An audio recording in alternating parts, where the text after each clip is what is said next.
Merci à tous ceux qui se joignent à nous. Pour les 2 prochaines heures, on a pas mal de choses à discuter. Puis d'entrée de jeu, on va se rendre tout de suite au bureau du député de Trois-Rivières, ministre du Travail, ministre responsable des régions également de la Mauricie, l'Abitibi-Témiscamingue et du Nord du Québec, le ministre Jean Boulet, qui est fort occupé par les temps qui courent parce que le Québec ayant la palme des grèves, apparemment. Monsieur Boulet, merci d'être là.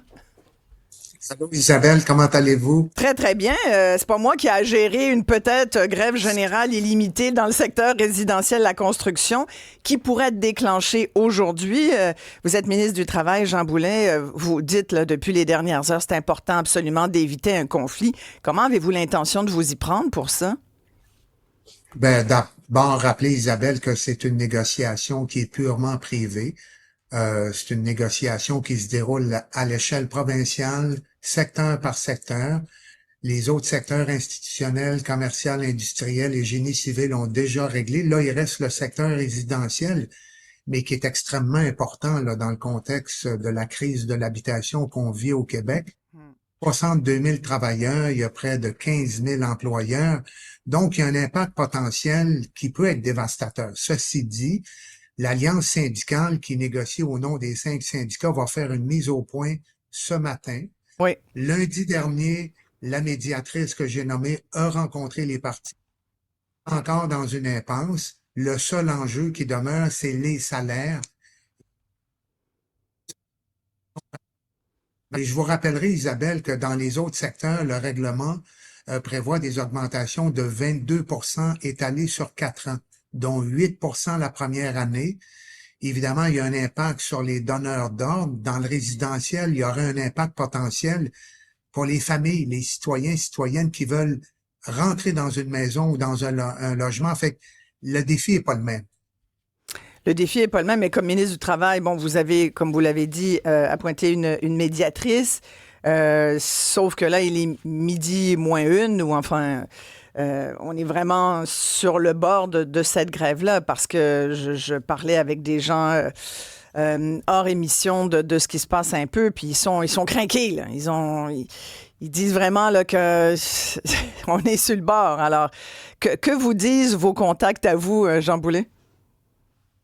Hier soir, Isabelle, j'ai parlé avec le PDG de la PCHQ, Maxime Rodrigue, et avec Alexandre Ricard, le porte-parole de l'Alliance syndicale. Ouais. Les deux sont ouverts au dialogue, les deux sont en mode recherche de solutions, les deux comprennent qu'un conflit de travail aurait des inconvénients acceptables et qu'on ne pourrait pas tolérer au Québec.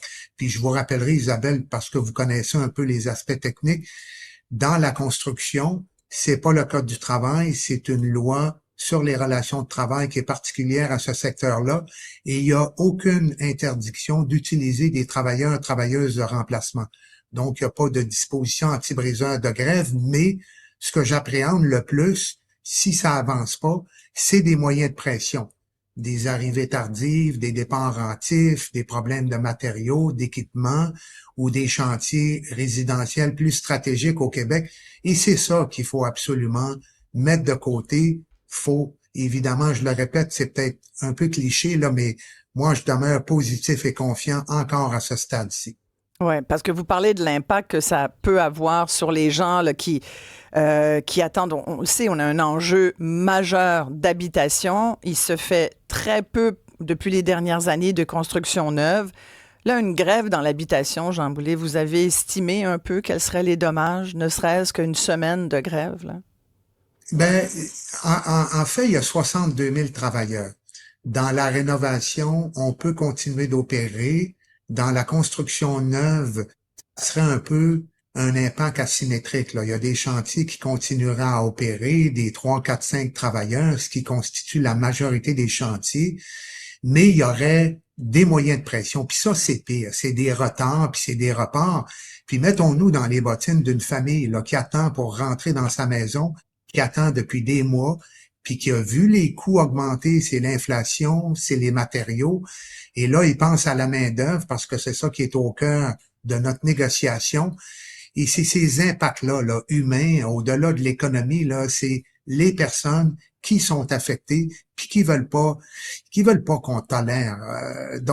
Puis c'est à peu près 48 000 chantiers, Isabelle, qui sont anticipés pour l'année 2025. avec la baisse des taux d'intérêt hypothécaires, il y a quand même une reprise dans l'industrie, secteur résidentiel, fait que c'est des conséquences importantes là, pour beaucoup de Ça monde. freinerait cette reprise, c'est sûr, là. Ah, absolument, absolument. Et je le répète, il faut l'éviter. Moi, je demeure attentif. Je veux que les parties continuent à dialoguer. Comme ma médiatrice, je leur ai reconfirmé qu'elle est disposée, qu'elle est disponible. On a discuté de voies de passage. Encore une fois, tant que le dialogue n'est pas rompu, on peut quand même éviter le pire. Mais si jamais il y avait un conflit, puis je veux rassurer la population, moi je demeure tout à fait confiant. Si jamais il y avait un conflit, il va falloir évaluer les impacts et prendre les décisions qui s'imposent au moment opportun. On peut accepter ça. Ouais. Et les décisions, ça pourrait être quoi, par exemple? Ben, écoutez, on verra. Puis comme je vous dis, vous connaissez l'enjeu constitutionnel. Est-ce que ça pourrait aller à une loi spéciale Spécial, imposant c'est un ça. retour au travail? Il n'y a rien d'exclu à ce stade-ci. Isabelle, on va tout faire pour l'éviter. On va donner au parti. C'est une négo privée, mais Oui. moi, je veux la faciliter, cette négo-là, pour le bénéfice de tout le monde. Vous dites, vous parlez à l'Alliance syndicale, là, qui représente 5 syndicats de la construction, entre autres, là, mais en ce moment, votre rapport avec les syndicats, Jean Boulet, c'est c'est pas le ciel bleu, on va dire, avec votre projet de Isabelle, loi 89, là, que vous voulez. Là, ça commence ce matin, d'ailleurs, je pense, les commissions parlementaires là-dessus. Comme, pour paraphraser le premier ministre du Québec, que vous connaissez bien, François Legault, ça va chauffer. mais Isabelle, c'est un projet de loi qui est tellement nécessaire dans le contexte actuel. On est des champions de grève. Mm. Il y a des grèves qui ont des impacts extrêmement préjudiciables sur une population qui est souvent prise en otage, des personnes vulnérables, marginalisées, impuissantes. Faut arrêter ça. On a commencé l'étude détaillée il y a 3 semaines. Ça s'est poursuivi hier, puis ça avance relativement bien. OK. Puis c'est un projet de loi, je le répète, qui vise à considérer davantage la population quand il y a une grève ou un lockout. Et moi, j'y crois fondamentalement. C'est requis. Il y a trop de grèves au Québec. Il y a trop de grèves encore qui ont des impacts disproportionnés sur une population qui est prise en otage. Puis j'aime pas utiliser ce mot-là, mais il faut y voir. Puis ça prend un projet de loi, ça prend une loi pour limiter l'impact des grèves et des lockouts. Là, s'ils vous mettent une grève de la construction sur le nez, pour vous, ça va être clairement une prise d'otage de la population, Jean Boulet? Ben, chaque dossier est distinct. On verra les impacts. Le projet de loi 89, il s'applique pas dans l'industrie de la construction parce que elle est régie par une autre loi, la loi R20, comme je vous mentionnais.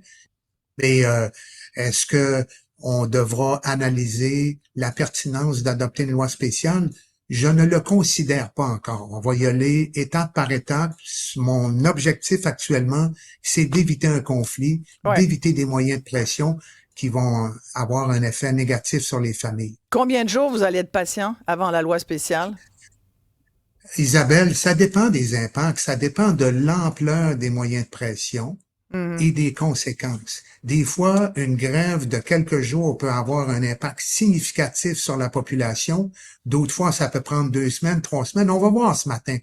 L'Alliance syndicale réévalue la situation parce que c'est la Parfait. journée où il acquiert le droit de faire la grève et on va avoir une idée un peu plus précise de l'orientation que le syndicat va prendre. Merci beaucoup, le ministre du Travail, Jean Boulet.